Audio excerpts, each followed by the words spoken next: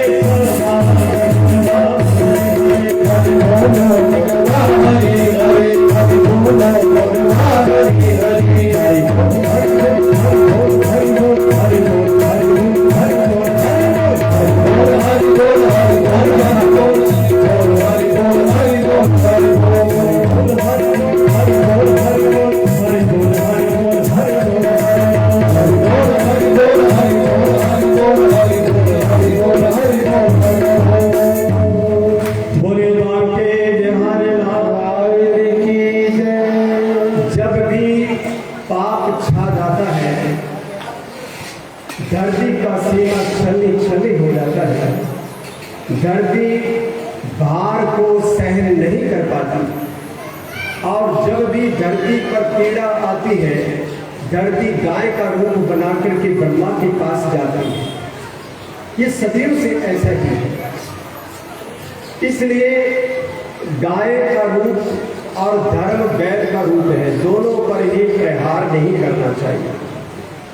गाय के ऊपर प्रहार न करें और धर्म बैल के रूप में होता है, उस पर भी प्रहार नहीं करना। वैसे तो पादा व्यम स्पर्श जगनी गुरु ब्राह्मण में बचो, आग से पांव से आग का स्पर्श नहीं करना चाहिए। गुरु का चरण से स्पर्श नहीं करना चाहिए। अग्नि का पांव से स्पर्श नहीं करना चाहिए।